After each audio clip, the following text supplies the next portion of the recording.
All right, cool. So I'm going to go ahead and do a screen share in just a minute. Again, for most of you that that know me, I started the real estate brokerage in the Great Recession and found a way to thrive at a point in the economy where there were over 6.6 million people on unemployment benefits, and today we only have 1.6 million people on unemployment. So totally different, economic climate today compared to then. And so I want to share with you, for those of you watching this, kind of my forecast of what I believe is going to come down the pipe over the next 6, 9, and 12 months. I'm also going to share with you some strategies, things you can take advantage of right now, things that are happening in the market right now, how to prepare for what's to come down the pipeline. And there's some really cool resources that are available for small to medium business owners just like you guys. I'm going to share a link with you in a moment. I'm going to share my screen. I'm going to share a link with you to a resource that will give you access to a $100 million grant that was just created for small to medium businesses. So it's a grant. It's not a loan. You don't have to pay this back. And the money is to be used specifically for advertising purposes. So I'll share this resource with you. It's something pretty amazing that's come out. For a lot of us in real estate, our business is lead generation and lead conversion. I'll share that link with you guys in a moment. While I load my slide deck and the presentation I've created, what I'd like you guys to do is comment in the comment section below any questions you have about what's going on in the market, how real estate will be affected, things like that. Just comment in the comment section below, and I just want to make sure I answer any questions you guys might have. I'm going to, let's see, I'm going to look at the comment section now. Okay, cool. So sounds like everybody can hear me, by the way. Awesome. Okay, so I'm going to share my screen and we're going to get going again. Just comment in the comment section below if you have any questions. And I'm going to share my screen with you guys momentarily.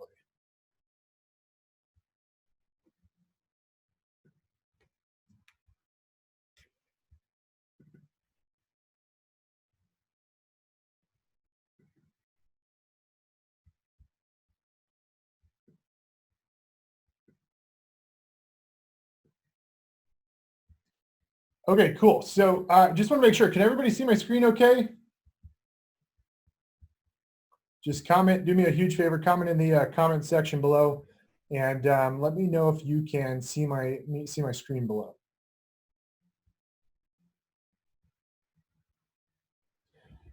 Okay, so as the title says, we're going to talk about how to turn crisis into opportunity. Again, as we're going through this, please comment in the comment section below, and I'll try to answer your questions as we go. Okay, cool. So it sounds like everybody can see my screen. Great. Okay, so I want to share a quick quote with you guys from John Maxwell. And if you're a fan of John Maxwell, he's a leadership coach and a thought leader to help us, become better leaders and more specifically servant leaders to help other people find success, whether that's, helping clients with, helping them with their desired outcome of buying or selling a home, or if you have agents on your team and you need to help those agents be successful. It's about, helping serve them at the highest level to get them where they want to go. And so John Maxwell says, "Dear optimists, pessimists, and realists, while you guys were busy arguing about the glass of water, I drank it." So my goal today is help you guys get that glass of water and start drinking it and taking action right now. Because if you don't start taking action right now, you're going to be behind the curve. The thing about real estate is real estate lags the stock market. So right now, as you guys are following the Dow Jones and you're watching the New York Stock Exchange and all these things, you're seeing, all these things crashing and burning. But for our group here in Austin, I think it's probably important I share with you what's going on with our group in Austin. This past weekend, just, last 3 days, our group had 172 showings, and we were shy of just shy of 20 offers this past weekend. And so, obviously, the market's been falling apart the last 2 weeks, but yet, our group in Austin, it's nothing, it's not affecting us at all. I think we've had one contract bust, somebody moved from California in the finance world, but for the most part, people are moving forward and they're capitalizing on interest rates. And so, if you worked for our group in Austin and you were listening to the news, excuse me, you weren't listening to the news, you'd be like, you would think like we're on this, amazing trajectory to just have a blowout year. In the month of March, at the beginning of March, we had 110 homes in escrow. And that's with a really small team. We don't have like hundreds of agents. So that's a really small team. So if you weren't listening to the media, you wouldn't know otherwise. But the thing the thing I want to bring to y'all's attention is this lag. There's this huge lag between what happens on the stock market and what happens in the real estate market. So without, getting too much into like finances, the thing about the stock market is a lot of the values you see traded on the stock exchange are based off, future expectations of things to come. Whereas real estate, we leverage sold comps, which is historical data. So stock market's looking at, what's the projected thing that's going to happen in the future. In real estate, we're looking at like, what were the sold comps, for example. So, when I was in school as a kid, not the most like collaborative environment to like learn from people, right? Like, your teachers hate it when you're like sharing things with other people. And so I hope after you guys get through this slide deck, you're like, yeah, I know exactly what to do. So anyways, I'm super excited to share all this stuff with you guys. Like, I'm just going to kind of open up Pandora's box and get your wheels spinning. By the way, I want to share with you the hard way to go about, maneuvering a crisis. Okay. So if you guys are a fan of Damon John on Shark Tank, Damon John always says, settlers God, I'm drawing a blank. What? Okay, my ADD is kicking in. So anyways, okay, so the hard way is like trying to reinvent the wheel. Okay, so I love this image here because these guys are like trying to pull a bunch of rocks and it's like a square, right? So anyways, don't do that. So my goal if you're watching this is if you're an experienced agent, I think you can take some things away from this. If you're an inexperienced agent or broker, I know there's some things you're going to take away from this for sure. And this also applies to people that are brokers and team leaders. So by the way, I'm going to share this slide deck with you guys. What I would like everybody to do right now is send a text message to this phone number and just put in the text, I want a copy of the slide deck, and I'll share all this with you, okay? It's the easiest way because I'm on Facebook Live. I don't have anybody's email, and I don't know who's watching this. So just chime in on text, like literally grab your phones right now, grab your phones and send a message, this text. It's a real live cell phone, by the way. So it's not like some automated bot. You're not going to get a bunch of like spam, but text that number and you'll get this slide deck shared with you. So I first want to share with you guys kind of the good and bad of what's going on in the economy, the stuff you're not going to hear about when you think about the coronavirus, because that's all the media is talking about right now is the coronavirus. So I just want to share with you guys kind of what's going on from an economic perspective in the world, from like a macroeconomic perspective. So number one, national debt is at an all-time high. So this chart actually only goes back to 2012, and you can see our national debt has more than doubled. So what helped us get us out of the Great Recession was a massive amount of money that got put into the U.S. economy. So, obviously the economy's been doing great, but like debt payments have an interest expense payment, right? Like when you guys go and get a loan on a house, there's an interest expense payment. So that's a problem, right? If you can't make that debt payment, like there's a problem. So the second thing I want to share with you guys is something that can be an early indicator of signs of trouble from the consumer perspective. So, if you guys look at this chart, it's fascinating because if you look at Q4 of 2010, that was like, the Dow Jones was at like 6,000, right? So like right now, even after a market collapse, we're at like 20,000. And so the Dow Jones was at like 6,000. And if you look at the 90-day delinquents on auto loans back in Q4 of 2010, there were almost 37 billion dollars in loans that were 90 days plus outstanding. So this is kind of an early indicator of where people are financially.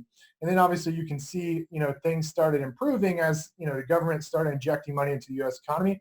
What's super crazy about this is like, obviously the economy before February, we all thought it was doing pretty good. And this graph right here that I've got on the screen here, by the way, the source of this graph is the New York Fed. This isn't some random media source. But at the end of 2019, so this is like pre-corona, the auto loans delinquency rose to an all-time high of $66 billion.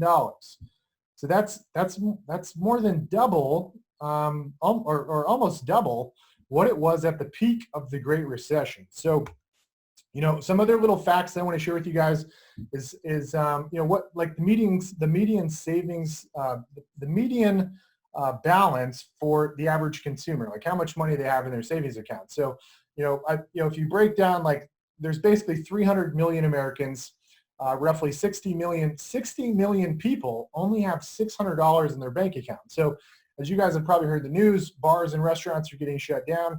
And so, you know, a lot of these people, like, they don't have the money to, you know, withstand a downturn in the economy, right? From a savings perspective. So there's a whole other part of this equation beyond the consumer that I think people should be aware of. So over the last 10 years, as you guys know, the 10-year treasury yield is really, really low.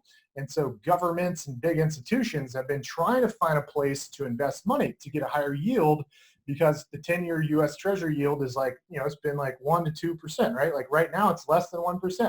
It's like, imagine you're a government or some massive institution, like where do you invest money to get a good return? And so something that's been going on over the last 10 years is literally hundreds of billions of dollars have been getting injected into the corporate bond market.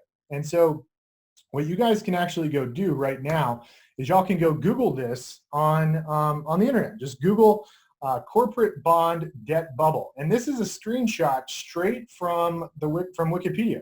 And you guys can read all about this. And it talks about how the U.S. Treasury, the yields have gone down, and people have been making riskier investments in companies. A lot of you guys might be asking, like, why would companies be taking out corporate bonds? So something that's kind of a strategy with large corporations is to take out a bond so you can buy back shares of stock, which inflates the actual stock price to help yield a better benefit for the investors. And so obviously rates have been really low, so businesses have been capitalizing on this. Now the challenge with all of this is, the question is, how strong is the balance sheet of these large corporations that are taking out corporate debt? How strong is the balance sheet of consumers? I think we know the answer to that. And how strong is the balance sheet of all these other small to medium businesses? So I think, you know, most people know, like, the U.S. economy it's powered by small to medium businesses. There's 63 million small to medium businesses. And so, you know, the key to finding out, like, how people are going to survive is by looking at their balance sheet. So I've got a little screenshot here of a balance sheet, you know, for people that aren't, you know, finances isn't your strength or whatever. Like, this is a balance sheet. It's like where you list out your cash, your debt, and all these things. And so again, when you have debt, there's a fixed payment, and you've got to, you know, you got to make payments on that debt. And if you have if you have like 2, 3, 4 months where you can't make those debt payments because revenue is down, like, what happens to your cash, right? So anyways, that's something I want you to be mindful of. I'm going to pause for just a second because I want to see if anybody's got some questions I can answer. All right. Okay, Joseph said that is only true. That is only sometimes true. I didn't see the number long enough. I'm watching on my phone. Okay, so anyways, guys, feel free to chime in on the comment section. I'm going to go in reverse for just a second because I covered a lot of stuff really fast. Carson asked me, where's the data coming from? So let me just go through this really quickly. So you guys can Google the corporate bond debt bubble. Just feel free to Google it. It's on Wikipedia. This is a thing that's been going on for the last, you know, several years. And for most of you guys, you may have heard that you know, the Federal Reserve injected $1.5 trillion into the banking system. The reason they injected that money into the banking system is because when you're a bank in the United States, you have to have 10% cash on hand with respect to your total amount of debt outstanding. And so with the big refi boom, something you all should consider is that there's $20 trillion in loans outstanding in the single family real estate, you know, financing world. That's like a massive pipeline. So imagine you know, all those consumers that represent that $20 trillion of debt, like imagine every single one of them wanting to go to the banks and trying to go and get a loan. Like, you know, the pipeline's going to explode, right? So like part of the money the Federal Reserve has said they're going to inject into the economy is $300 billion directly into mortgage-backed securities to create some liquidity. And then they're helping with the repo market. So this is like the, you know, the way banks exchange money from one bank to the other. So I don't want to get too much into the weeds, but Carson, to answer your question, corporate bond debt bubble, you guys can read about this on Wikipedia. The median savings balance, this is actually, this comes from the Federal Reserve. You can also research the U.S. Labor and Bureau Statistics website, U.S. Labor and Bureau Statistics website. They survey consumers.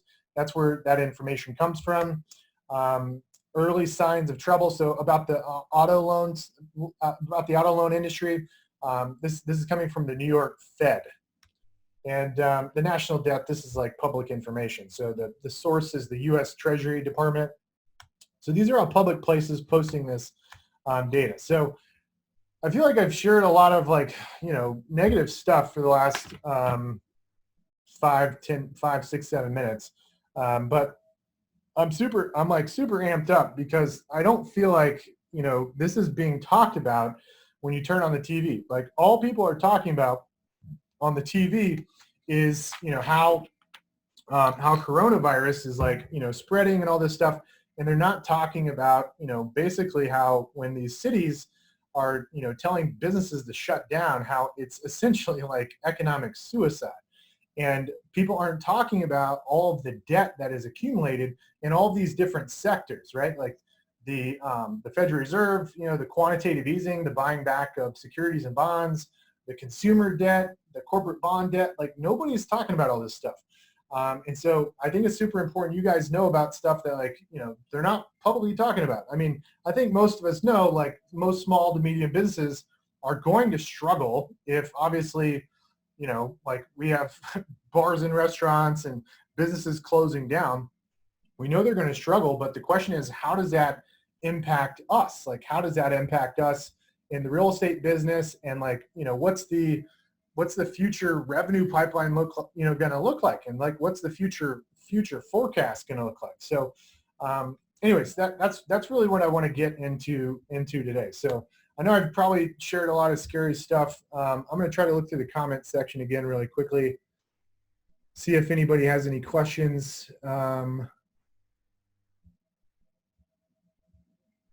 Okay, so Carson asked, do you think we're going to have a crisis worse than 2008 to 2010?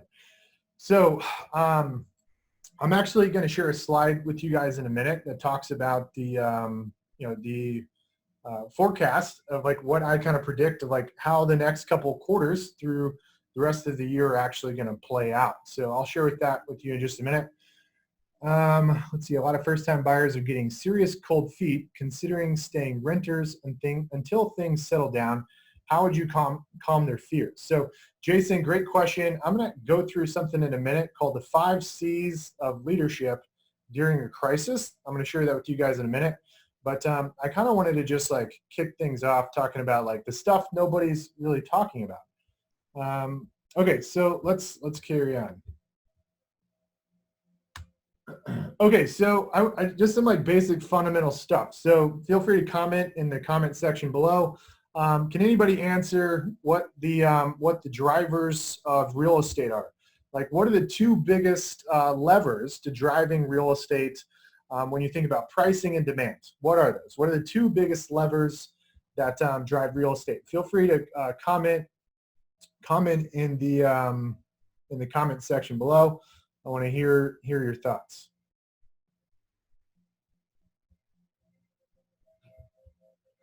Okay, cool. So there's a little bit of a lag between me broadcasting this and Facebook Live. So I'm gonna get to it. So two of the biggest drivers, these are like literally 2 of the biggest hinges to real estate going up or down, is jobs and interest rates. And so every single person knows we've got, you know, interest rates at like an all-time low. So the real question is jobs, right? And so something I think you guys, are mindful of is like every single quarter, the U.S. Labor and Bureau of Statistics department issues, what our unemployment rate is.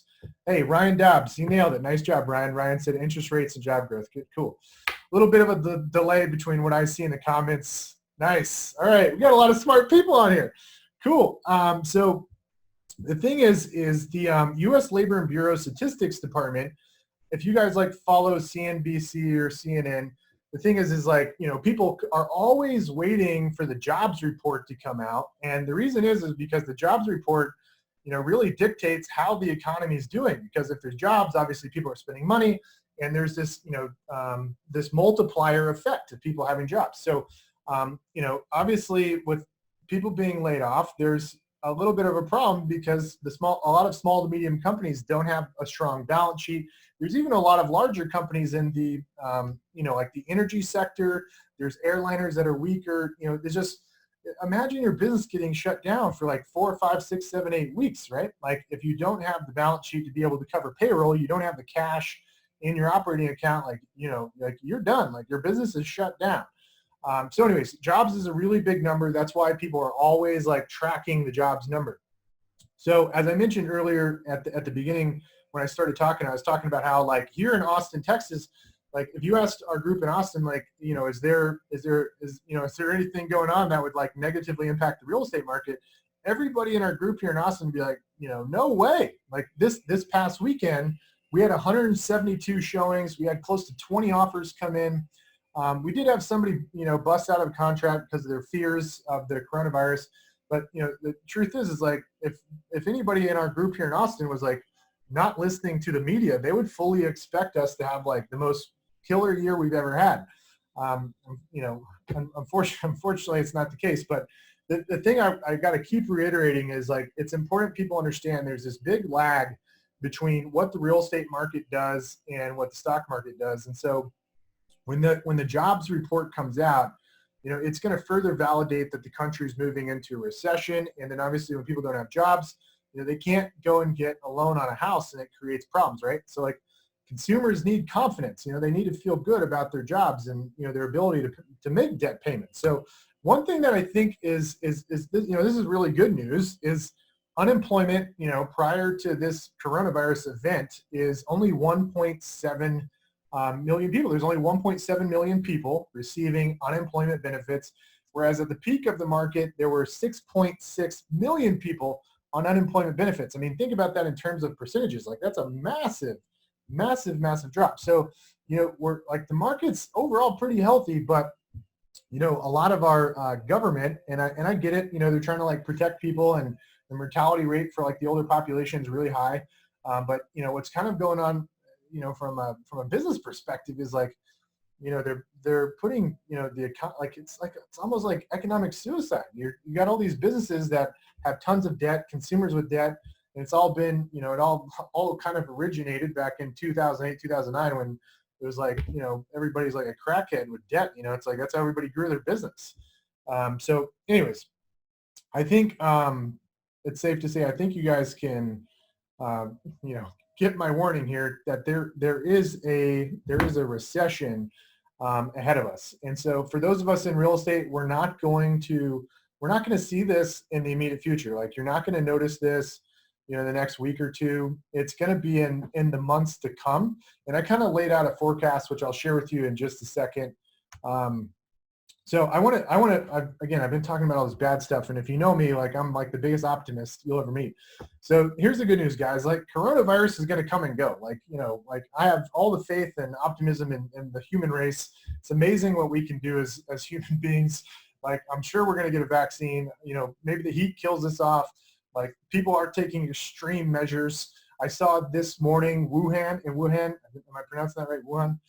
In Wuhan, China, I saw pictures of people going back to work. I've got a good friend of mine that lives in Hong Kong, and he's like, texting me and telling me like, things are finally looking better. So that's great news. Another really interesting opportunity for people that can weather the storm in the months to come is if you go back and study the Great Recession, what you'll find is that the number of transactions on an annual basis went down 20%. So the total number of transactions during the Great Recession went down 20%, but the number of agents that dropped out of the business went up to 26%.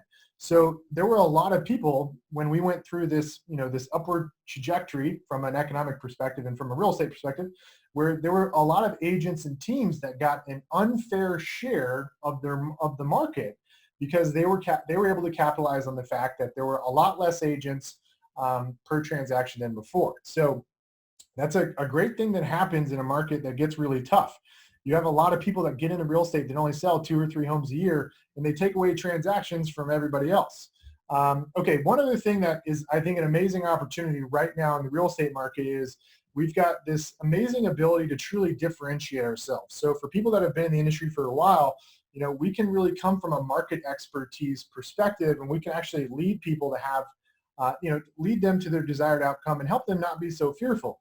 I'll talk more in a minute about some differentiation things, but something else maybe some of you have heard, maybe you haven't, but for those of you that are out there spending money on lead generation, the cost, like on a cost per lead basis, the cost is dropping dramatically. So like if you actually spend money in advertising, the cost is dropping. It's like cratering like a rock. Like companies like Facebook, Google, all these companies that sell advertising based off brand impressions and like basically, helping pay for a lead or pay per result. That's another keyword, pay for result. Anyways, all these costs are going way down because businesses are getting fearful. So again, this is a pretty amazing time to be able to capitalize some market share and actually grow while other people are, declining and getting out of the business. Now, another really amazing thing about the real estate industry is obviously our housing inventory is really, really low. So even if the market does go into a recession, I can't speak about in y'all's respective markets, but in Austin, Texas, we only have 6 to 8 weeks of inventory. Now, at the higher price point, we obviously have a higher inventory when you go into $1 million, $2 million price point, but it's still incredibly healthy. So even if we, go into recession, the days on market will, tick up, but it's not like prices are going to crash. I don't expect them to crash, but I do think, the months ahead are going to be, they're going to be tough. Things are going to get a lot harder before they get easier. All right, let's see if anybody has any other questions in the Facebook group here. Okay, cool. I can't keep up with the comments. Looks like there's 60 some odd comments, but so anyways, overall, there's a lot of amazing opportunities that happen. If you guys follow Warren Buffett or Carl Icahn or any of these people that have just throughout their career have crushed it, it's they go in and capitalize when, people are scared. That is when people get that exponential growth and just, literally, this is the same exact thing that happened to me. When I got started in real estate, it was a great recession. And, the leads were super cheap. I was crushing expireds and withdrawals. And I got up to setting and actually I was taking 12 to 18 listings a month, which is insane. I mean, I was 24, 25 years old. It's crazy. But that was the opportunity that was available because I wasn't listening to the news. I was just taking action. I was taking action and doing whatever it took, right? So let's keep going. So I want to share something super amazing with you guys. Okay. So for those of you guys watching us on Facebook, this is cool. So Facebook just announced a grant. So a grant means you don't have to pay it back. Facebook just announced $100 million in grants for small to medium businesses. So that's every single person watching this video right now. There's $100 million available, and you can go apply to get access to this $100 million in grants, and the money can be used specifically for advertising if you want. So I don't know how many of you guys are generating leads on Facebook, but again, I'm gonna I put up a phone number earlier for you guys to text, so I can send this to you in a PDF, so you can go to the website. But there's $100 million up for grabs, and every single person watching this right now qualifies for that $100 million, and you could help use this towards your lead generation. So it's pretty amazing thing. Something else I want to share with you guys is there's also, if you're at a place where your balance sheet is really, and not in a good place, look, this storm will pass. And, if you've got a great business, you've got a great team, consider looking to the SBA to get a disaster assistance loan. So I've got a link on here. You can read about the disaster assistance loan with, rates being super low. You can get one of these SBA loans super cheap, and it can be up to 10 years. Some other things you guys should be considering is if you have if you own a house right now, consider doing a cash out refi. Consider doing a cash out refi on your house to get some cash out of it, because there's going to be some amazing opportunities that come up over the next couple of months. For example, there may be opportunities for you to buy some distressed homes, like people that, they don't have any savings, they can't make their payment, and maybe the house is in bad condition, like some potential flip opportunities, right? Or maybe you can help keep these people from going into foreclosure and get their house sold, right? So there's some lead generation strategies to generate distressed sellers. I'll talk more about that in a minute. And then for those of you for those of you that have read the book, we talked about in the book the brand ambassador program, and maybe show a hand, do a show of hands for me when I ask you this. Has anybody noticed on Instagram how it's like everybody and their brother is out there pushing some product?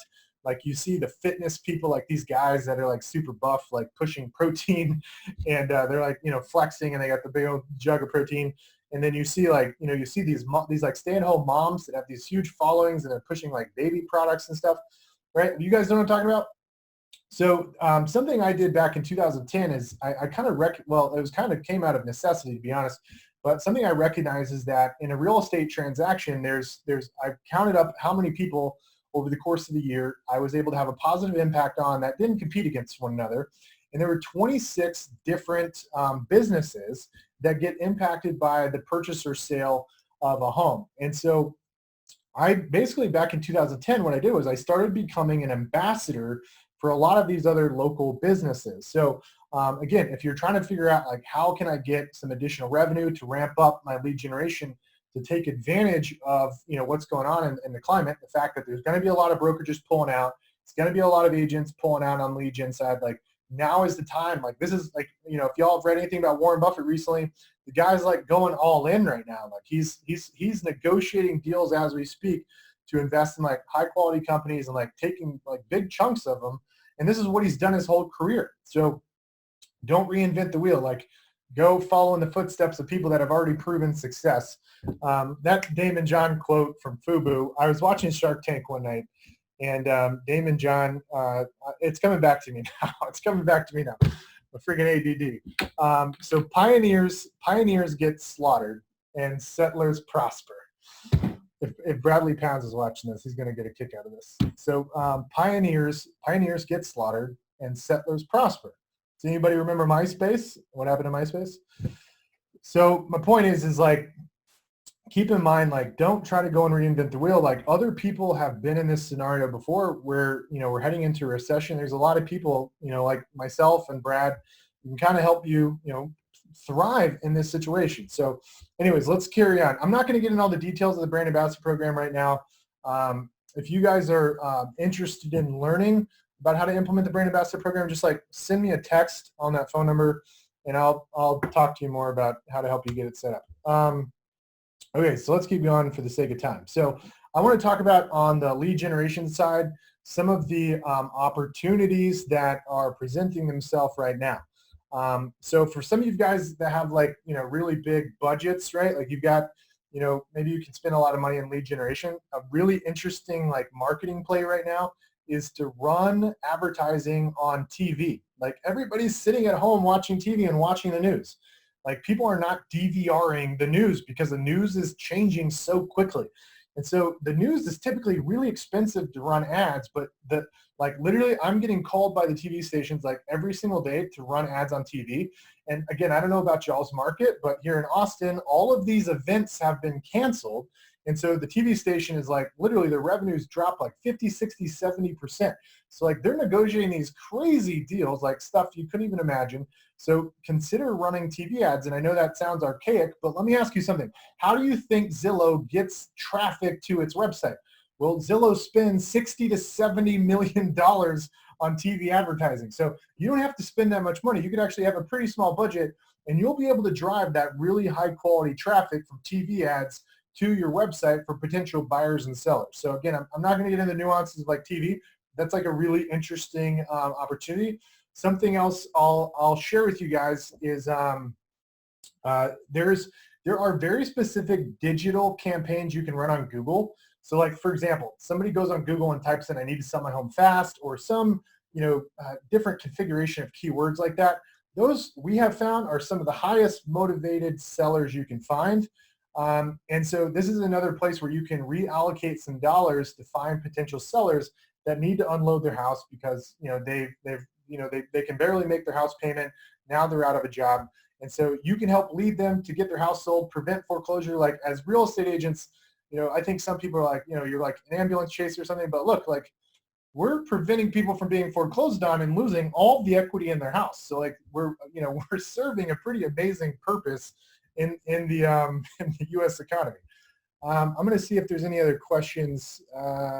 Again, I'm sorry, I can't keep up with all these. They're coming in too fast. Cool. All right, Brad. I know Brad posted a question, but I couldn't keep up with it. All right, so let me share some other things with you guys. Absentee owners. So absentee owners, those are people that own a property, but they don't actually live in the house. And so absentee owners, there's a lot of people that become accidental absentee owners. Like they didn't intend to own rental properties.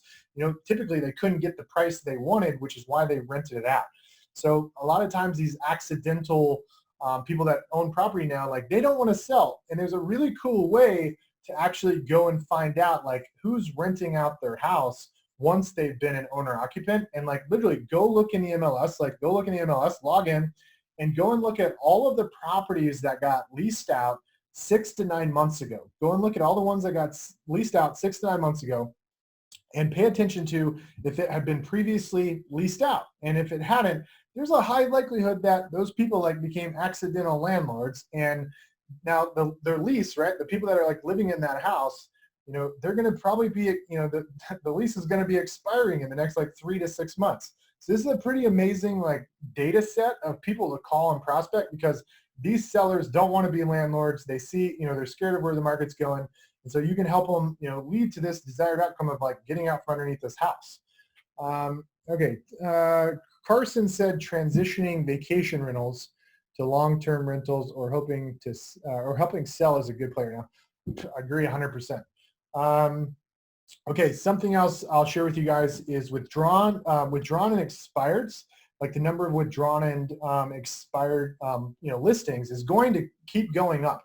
The number of, maybe right now it's kind of low in your market because the market's good, but the total number of leads for withdrawn and expired is going to start going up. So like start honing in your skills to work withdrawn and expireds.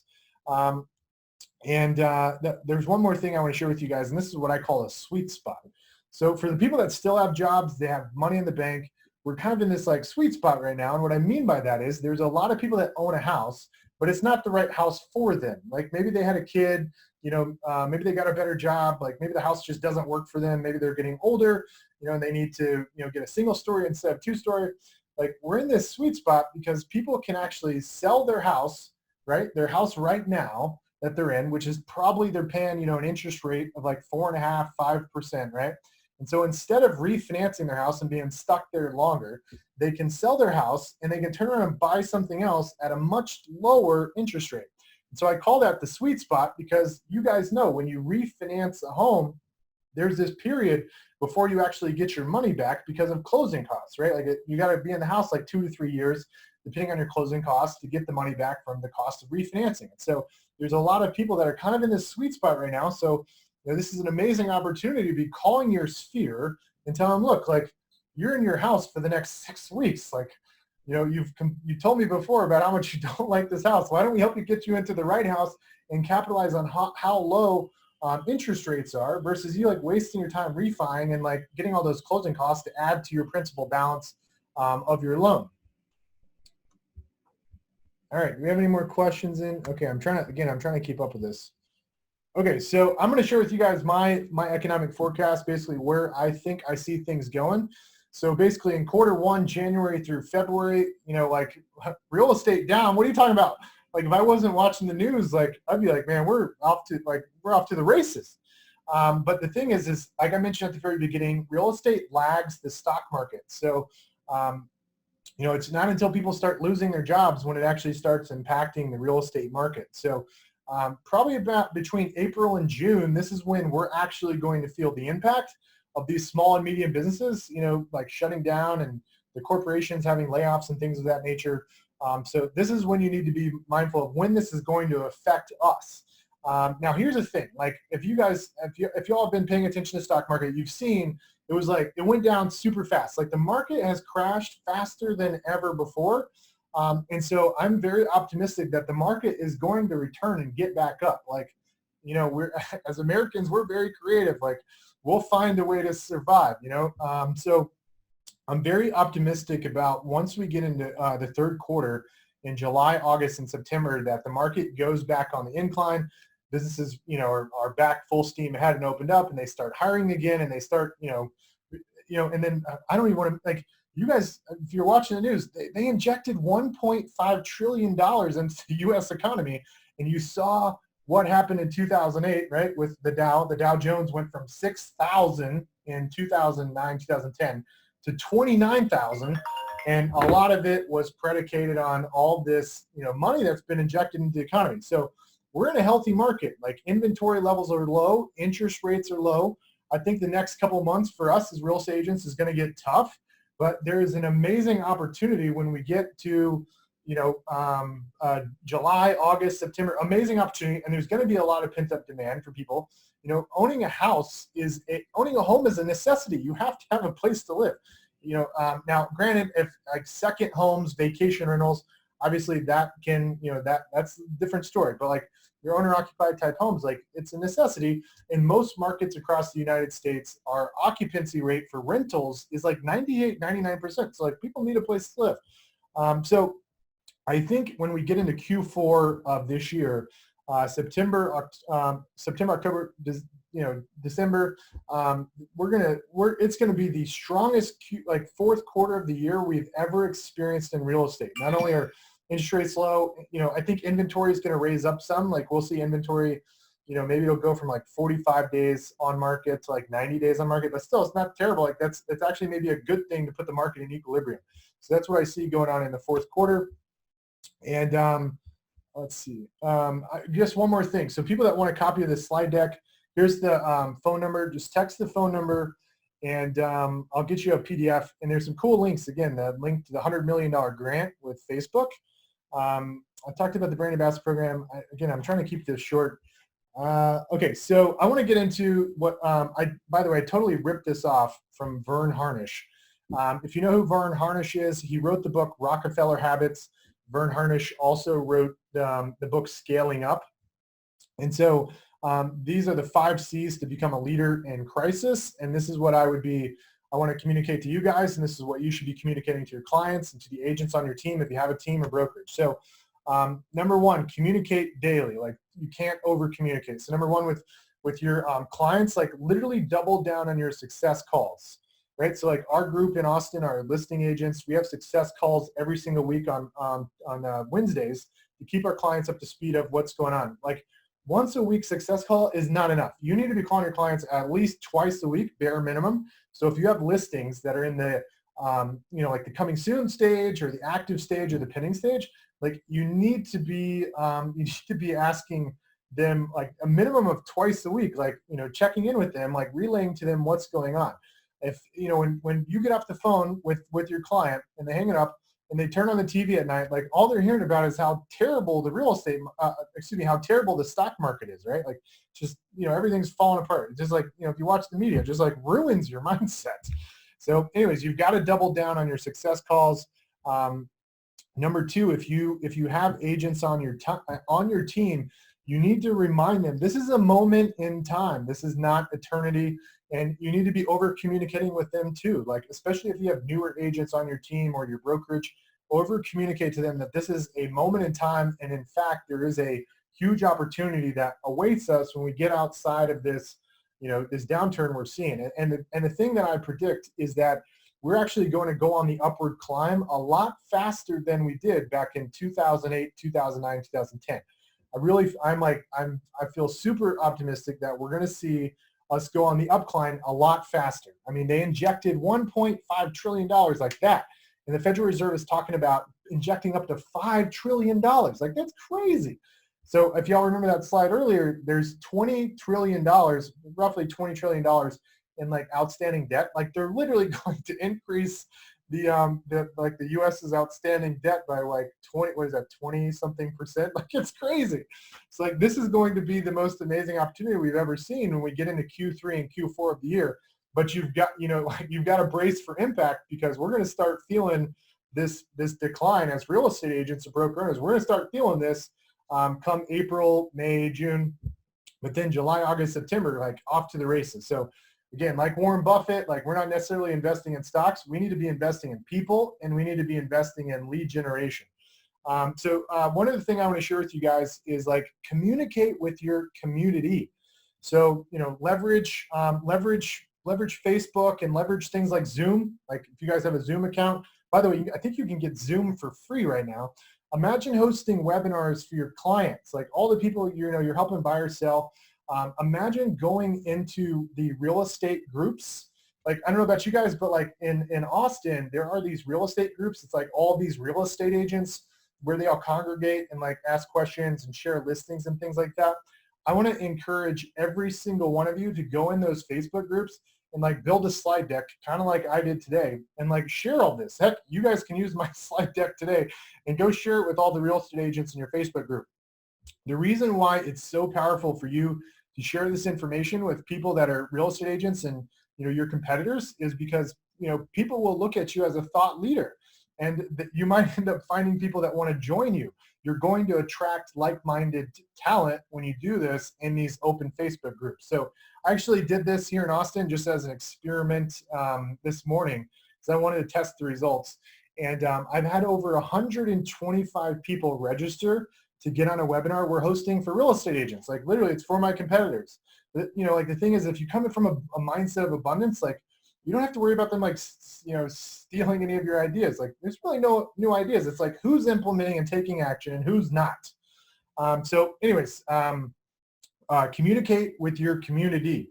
And then again, your agents on your team, make sure you're overly communicating to them, especially newer agents that might be fearful. They need to know this is a hiccup. It's like a short-term hiccup. And double down on your success calls through clients.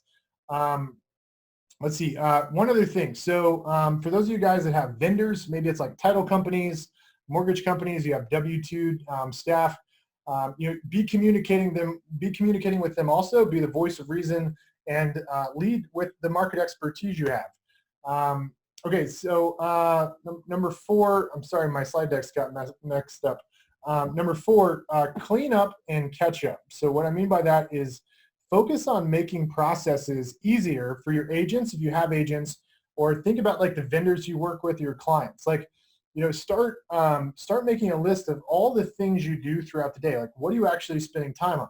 Your daily activities are the leading indicator of what's going to create your results. Like, I know, like, if I looked at your calendar, like, I know based off looking at your calendar, like your activities today, like, I know like how many closings you're going to have in 90 days. So think really strategically about where you spend your time throughout the day, and try to eliminate those things that are needless activities, things that you don't actually need to be doing because they're not going to drive results. Like, right now is not the time to be going out there and like trying to set up the most amazing website and like have the most amazing drip email sequences. Like, this is not the time to do that. Now is the time to like talk to as many people as humanly possible, build your database of buyers and sellers, stay in front of them, and be ready to ride this windfall of cash that the U.S. government is injecting in the U.S. economy, and we're going to reap the benefits of that come Q3 and Q4. Okay, so final, number 5, the 5th C is cash, cash, cash. Super important. Like, if you can't make your payroll, like, your business is done. Like, you're shut down. So review all of your monthly reoccurring expenses. Like, literally log into your credit cards right now. Log into your credit cards. Look at all the things you're getting billed for every single month, and like eliminate the things you don't need. Like, you guys got to get really simplistic. Like, like I always preach to our agents that like there's three dominoes to becoming a great agent. Number one is inside sales. Number two is outside sales, and number three is being a market expert. Like those are the skills we're trying to hone, and this is a skills-based business. So the first domino is inside sales. Like if you're not setting any appointments with people to meet with face to face, like you have no business. So like forget all of these things that have been like extracurricular activities, if you will, like getting fancy with technology and like, all this stuff. Like eliminate all that stuff and like go all in on talking to as many people as humanly possible and creating that top of mind awareness. Like marketing is no good if you don't actually follow up with people. You can have a million leads, but if you suck at the follow up or you don't have the skills to convert to leads, like, you're not going to go anywhere. So again, review all of your expenses. Now, probably one of the most challenging decisions you have to make as a business owner, for those of you that have a brokerage or you've got a team of people, is like you need to take action now. And I know you maybe you're looking at your closings and you're like, the month of March and April look good, but like you need to closely look at potentially furloughing employees, which is like this is literally like the hardest decision of owning a business. It's literally the hardest position. It's the worst part. This is like letting people go, furloughing people. It is like it's the worst thing. Like it almost gives me a freaking anxiety attack just the idea of thinking about it. So, like the thing is though, if you don't move quickly, and when, for example, we are back on the upswing, and you can't make payroll, your business is toast. You no longer have a business. You're just a real estate agent, or you may have to go get a job, like go get a job with an employer, right? So like these are some of the hardest decisions you have to make, but if you don't make these decisions, you run the risk of your business just being toast. Like once your credit cards are maxed out and your lines of credit are maxed out or whatever you have, like, all you've got is your cash. So like you need cash to pay your bills and pay employees and, all these things to operate your business, like go get a listing photographed. Like there's a lot of upfront expenses in the real estate industry, from, getting clients, from a lead generation perspective, from an operating perspective, like maybe it's your tech systems, all the things you have to have to operate. Like get ahead of the curve, like take action now. It will be the most painful conversations you will ever have. But I think, I'll just share with you guys what I'm doing is I've started telling our team members that we've had to furlough or we've had to cut their hours back in preparation of what's to come. That like at the end of the year, if everything goes as I'm kind of predicting, that like we have one of the largest Q4s, one of the largest fourth quarters ever. If it goes as I'm kind of predicting, like I'm going to make up all of that money that people had to take a hit on over the next 6 weeks. So we've asked people to to work less hours. We've had some people we've had to furlough. It's been one of the hardest things. Like I've been up at night, like every single night the last 2 weeks thinking about this, like 2, 3, 4 o'clock in the morning, like trying to get creative, thinking about how I don't have to make these decisions. But like, if we don't make these decisions, then, what if my predictions are wrong? Like what if the market, it takes longer to rebound? Like what happens at that point? Like we're toast. The business is toast. So these are some of the hardest decisions you have to make when you're thinking about how to cut your expenses. Again, comment in the comment section with any questions. I'm gonna ask you guys, does anybody feel like this? Does anybody feel like I've just thrown a thrown a water hose at your face? I have for those of you guys that know me, I have a 3-year-old and 9-month-old at home, and so this is like my daughter getting sprayed in the face. It's not my actual daughter, but you get the point. So again, I hope that there's anything you guys take away from this. There's an amazing opportunity going into Q3 and Q4 of the year. We have a storm ahead of us as real estate agents. I think it's going to be short-lived. I hope it's going to be short-lived. I would overreact. Like take more action than necessary. Like for example, the furloughing and like letting people go, like the worst part of owning a business, like the hardest decisions. And like, I would rather, overreact and make those decisions now and then make it up at the end of the year when we bonus people. So like they actually didn't take a hit. But like, the alternative is even worse. Like nobody even has a job to come back to. So one quick thing I'm going to ask you guys, comment in the section below. I don't know what you guys need help with. Like, if you guys have read a copy of our book, I'll send this to you guys for free. Like, I ain't doing this to sell books. I'll send you guys a copy of this book for free. Put your, in the email, like in the text thing, and when you send me a text, say, Chris, send me a copy of the book free. All I'm going to ask is you pay shipping and handling. I'll pay for the book. It's like $5 for the book. You guys just pay for shipping and handling. I'll send you a copy of the book. But I don't know what you guys, what is it you need like the most help with? So there's a couple different things like I help people with. One is like bridging the gap to go from being a producing agent to a CEO. So if that's something like you need help with, put in the text like CEO, right? CEO. And then if you're somebody that's like, trying to get creative, like how can I become a brand ambassador for other local businesses? If you want to know more about how we do that, like send me a text and write brand ambassador program. And like I'll see what I can do to like help you guys with the implementation. And then if maybe some of you guys are curious on the lead generation and lead conversion side, like how to improve your lead conversion rates, what lead sources to be going after, just write in the text thread, just write lead generation and lead conversion. So again, I don't know what what everybody needs. Like we're all in a different phase of our growth. But I'll do everything I can to help you guys. So let's see. It's a great book. Thanks, Dave. I appreciate that, Dave. Thank you, Carson. Appreciate all you guys. We've got a lot of people chiming in. I'm sorry, there's 99 comments and I can't read them all for some reason. But again, as as real estate agents, like guys, the 5 C's. You can go Google this. This came straight from Vern Harnish. Like we gotta be calm, we gotta be collected, and we've got to be the voice of reason during this time of panic being caused by the media for our clients. Somebody named so Kelly Watkins, her question is, when should I invest in stock? Kelly, if I knew the answer to that, I'd probably be on the path to becoming Warren Buffett. I wish I knew the answer to that question. I'll tell you what I do personally. The thing that I do personally is I use what's called a registered investment advisor. So you guys can research this. There's lots of people out there that try to like sell you stuff. So registered investment advisors, they're kind of, they can't collect a commission. Like they don't get paid a commission. And so it's all about like diversification and like trying to like maintain the integrity of your nest egg. So registered investment advisor, they're going to help you manage your like retirement and things like that. And maybe you won't get like 20, 30% returns, but it's a really well diversified portfolio.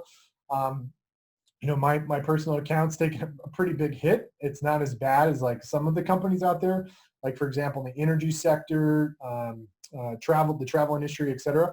So I don't have an answer for you, Kelly, but I would encourage everybody to get a registered investment advisor, because they don't collect a commission. They don't get paid a commission.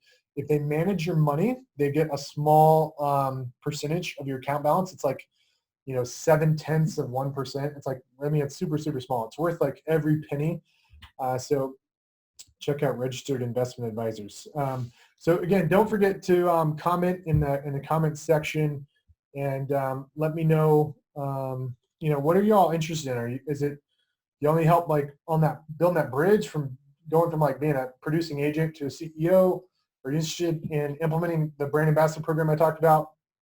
Or is it a lead generation and lead conversion thing for you? Excuse me. I'm gonna host something next week, and I'm gonna talk about these specific topics. So that's why I'm asking these questions.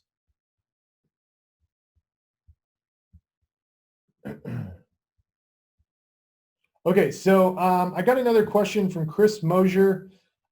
Chris's question is, how proactive should we be as trendsetters to implement new showing protocols for buyers and sellers? Okay, that is an amazing question, and that's that's an amazing idea. So for those of you guys that are fearful of going and going to a listing appointment because you're fearful of the home, like maybe they have coronavirus, you can actually do a seller appointment literally on Zoom, like the thing we're on right now, or over your cell phone. Like get people to Skype and do a walkthrough tour of the house, and give your listing presentation doing a screen share on Zoom. And there's one called join.me, which is free. And so you can actually do your listing presentation online. You can also literally just use FaceTime on your phone to like have people walk you through the home. And you can ask them. We have something called a seller counseling interview. We take people through, and we ask people questions. So that's a really great way to like do the listing presentation virtually. And then the other thing you can do is if you're worried about buyers coming into your listing, there are these portable hand soap like things, like where you can wash your hands outside the front of the door. So like you can find these on Amazon. It's like this portable like sink, and you like push this thing with your foot and it pumps water, and it's a way for people to wash their hands. And you can buy those and put them in front of your listings, or you can ask the seller to buy them. I think they're around $100, $150, and you can have them sitting out front. So when buyers come in the door, they have to wash their hands before they walk the home. You can also buy the booties for the shoes. You can have them. You can purchase those, put them in a box, and have some. If you're lucky enough to have enough hand sanitizer, you can leave some hand sanitizer at the listing. Another innovative way for buyers is you can do the same thing. You can do a buyer consultation over Skype. You can do it over Zoom. You can do it over Join Me. You can do it via FaceTime. Ideally, if you do it on one of these screen share programs, then you can actually walk them through your buyer presentation, like what it is what's your value proposition, like what is it you're doing differently for the consumer.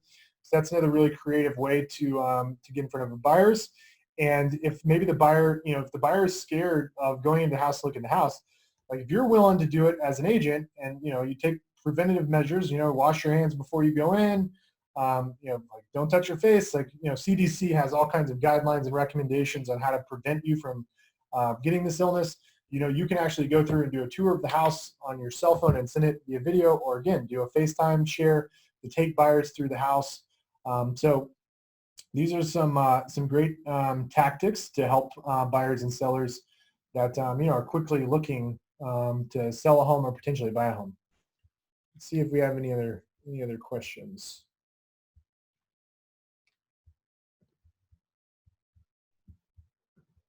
All right, so I think everybody's got the text. We'll send this slide deck out to you guys. I'm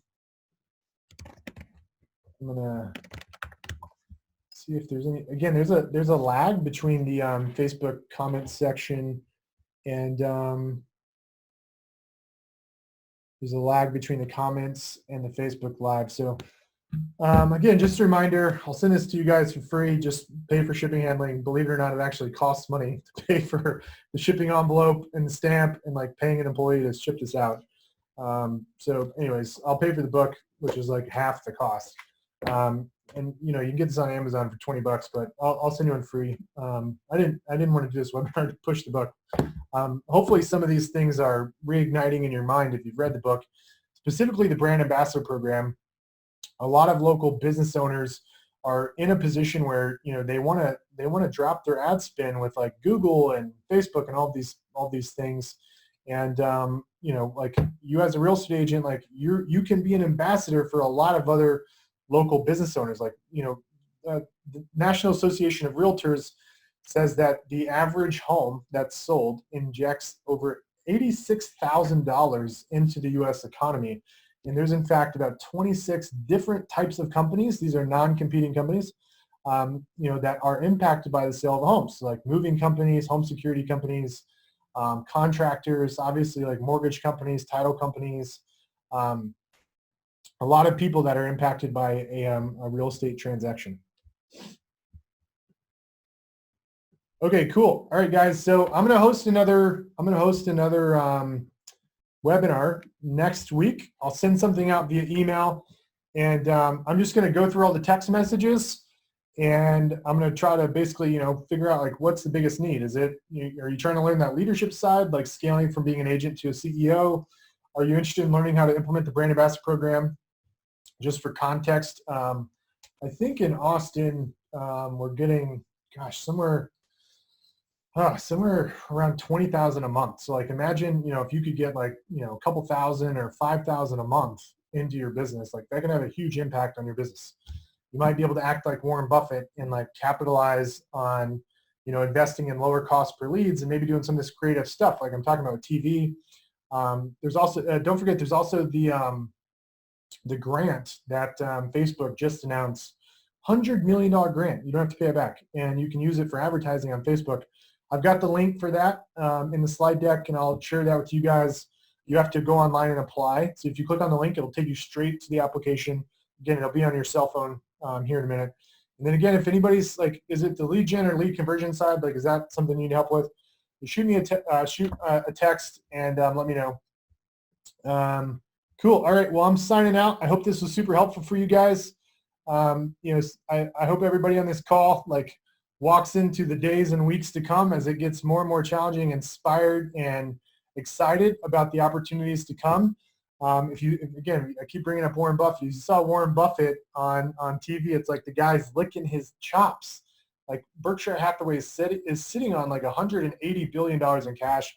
And like all the smart money is like investing now. And in the real estate world, this is the time you invest in lead generation, your agents, and this is when you have this amazing opportunity when people start pulling back for you to gain market share.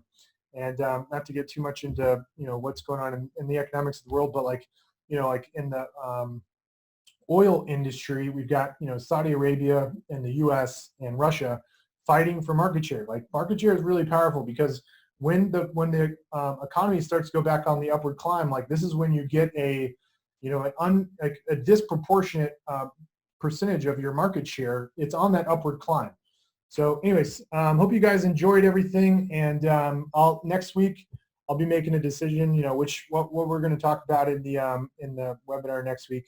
We're probably going to do the next one on like an actual Zoom link. So you're going to get you'll get a link to join a Zoom meeting, and let me make sure. Let's see. Yeah, so you'll get a link to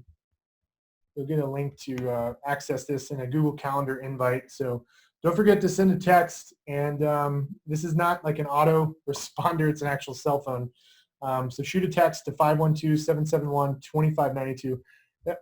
Adele on our team, that's her cell phone, and she was brave enough to let me use her phone number. And she's going to be the one sending out the slide deck momentarily. And she'll be helping give me some insight of what we're going to talk about next week. So, all right, bye, guys. Everybody have a great day, and look forward to seeing you guys next week.